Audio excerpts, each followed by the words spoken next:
Hi my sewing family, I'm Madi with Madi Sews and today I have a tutorial for you.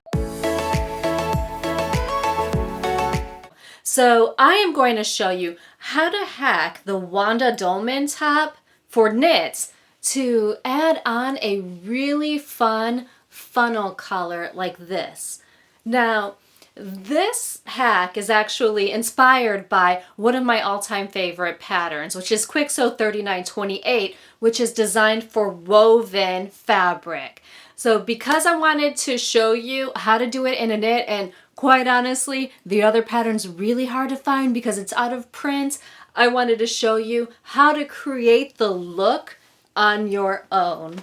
Now, if you're interested in checking out the woven pattern, which is Quick Sew 3928, you can just click on the link above and it'll cue it up to play right after this. But you all, that's enough chatting. Let me show you how to hack a pattern to add on a really fun collar like this. To get started, you're going to need your knit fabric. I'm using a knit jacquard. And then you're going to need the front piece of your pattern as well as the back piece. You're going to need pieces 1 and 2.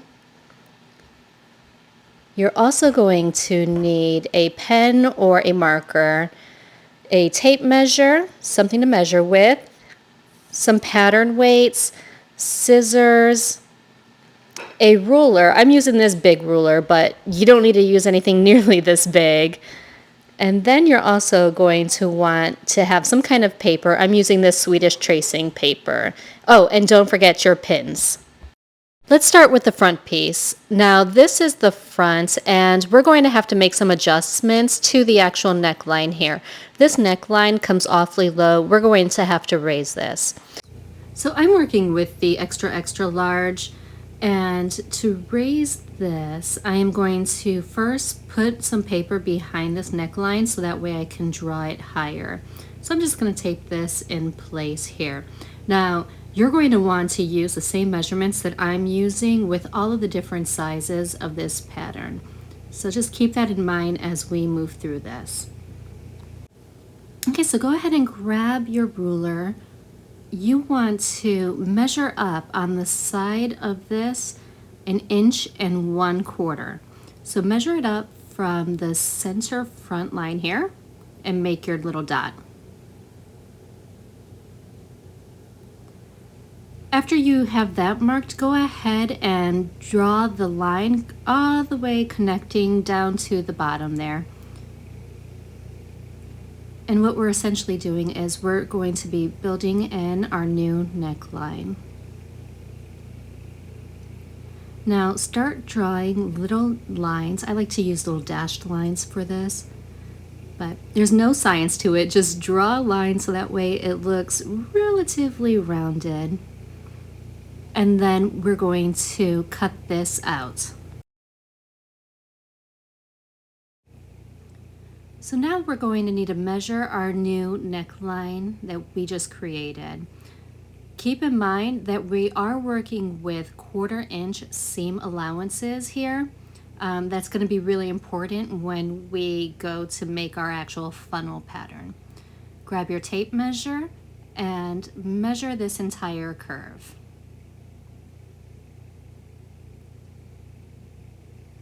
Now you can see mine actually measures in at 7 1/8 inches. And so I'm just going to mark that because we're going to need to also measure the back piece.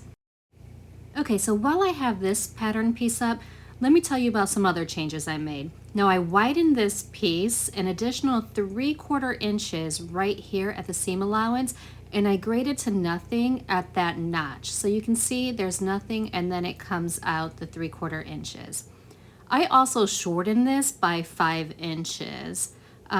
This top is pretty long, so make sure that you're actually shortening it to where you need it to be. If you've never actually shortened a garment before, what you want to do is draw a line across an area where all of the seams seem to be straight. So for me, that's right around here. And you can either cut at that line or you can simply just kind of fold it up. Now, if I'm shortening it an additional 5 inches, I would want to fold this up 2 1/2 total inches because it is doubled up.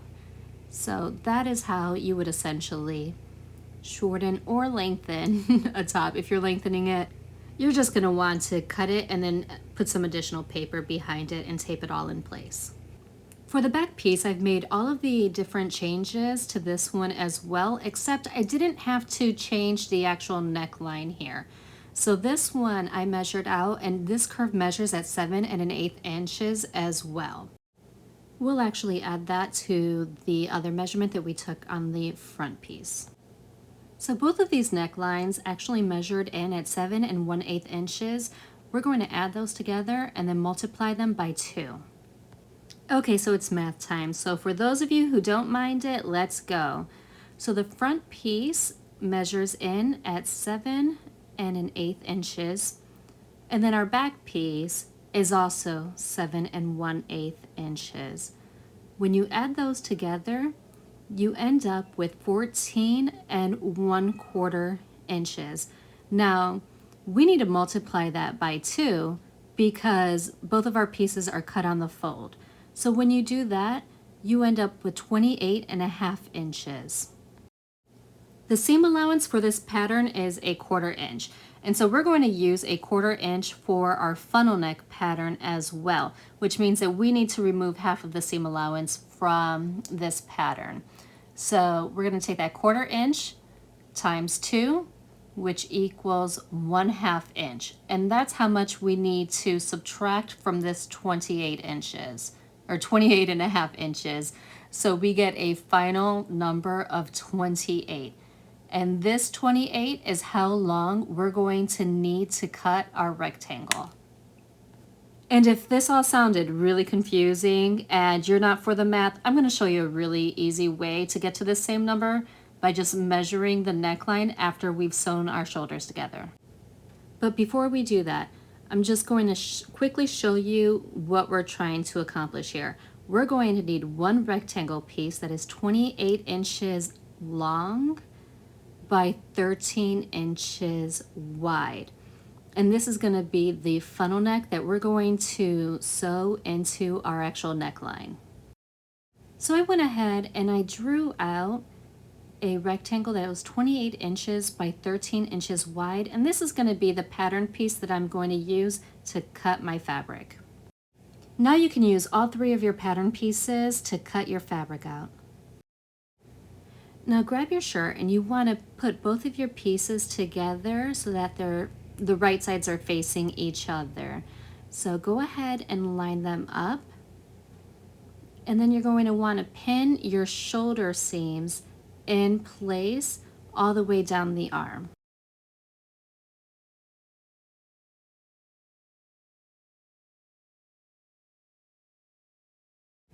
And after it's pinned, we're going to sew both of those seams. Now this is the alternate method for figuring out how long we need that rectangle for those of you who don't like to do math. So after the shoulder seams are sewn, we're going to measure this hole for the neckline.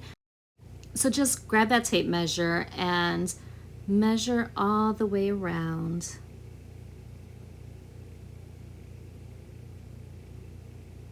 And you can be a little more careful than I am with mine, but you're basically walking your tape measure all the way around here, and then when you get to the end, you're going to need to add in the seam allowance. So right here, it's measuring in at 27.5. We need to add 1/2 inch for our seam allowance for the funnel neck. That'll make the total 28 inches long. Now grab the funnel neck and we're going to open that up. So it's essentially one long rectangle. You're going to fold it so that it's right sides together, and we're going to pin along this short end over here.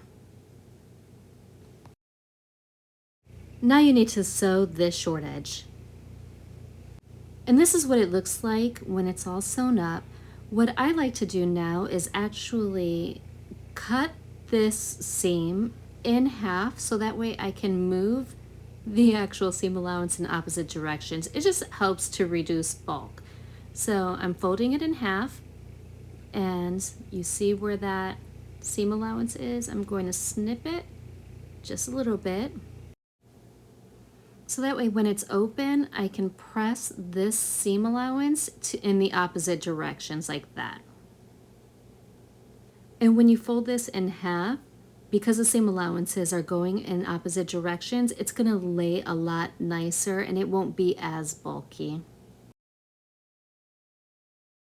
After your collar is folded in half and pressed, you can baste the edges together so that way they don't slip around. I tend not to do it, but sometimes I regret it because I might miss one of the layers. But you can baste it at this point, or you can just go ahead and insert it into the neck hole of your garment. So I'm going to live on the dangerous side, and I'm just going to insert this into my actual garment. But first, what I'd like to do is find all of my midpoints. So I'm marking where my seam allowance is because that's going to be the back, and this other pin is the front. Now I'm going to match up those two pins, and I'm going to mark the other two edges, which will be my shoulder seams.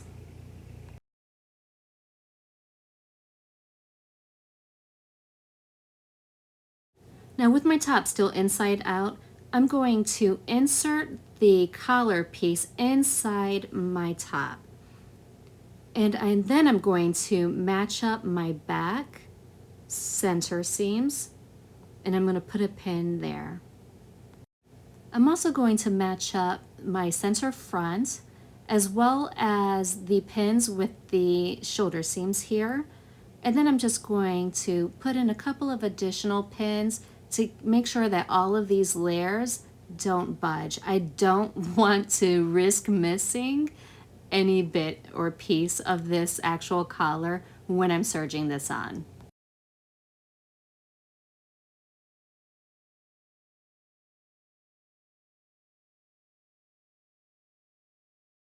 Now that we're all pinned, we're going to sew our neckline all the way around.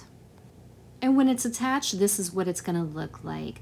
Now press your seam allowances so that they're down, and then you can top stitch over that seam allowance to keep it nice and flat. Okay, I top stitched it with a zigzag stitch to keep that inside from flipping over, and I also placed my label in it. Now we need to finish the top, so we are going to match up the notches and we're going to sew our side seams all the way up the sleeve. So we are almost at the finish line. We've got our top almost fully constructed. All we have to do is finish the actual hemline and the sleeves. So you can either serge around this, or you can fold it in a 1/2 inch and hem it that way. You can also leave it raw if your fabric doesn't fray. Because my fabric's a little on the thicker side, I'm just going to serge mine all the way around, and I'm going to also do that to the hem, and then I'll be done with this top. And that's all that's to it. Now you have your own customized dolman sweater with a funnel neck that you can wear in a number of different ways. You can either fold it like this, or you can wear it more drapey like that. It's up to you. If you found this tutorial helpful, please give me a thumbs up and let me know in the comments below if you are planning on making this hack for yourself. Don't forget to check out the woven version of this pattern, which is Quick Sew 3928 right over here. And you all, until next time, I sincerely hope that you find joy and have a wonderful day.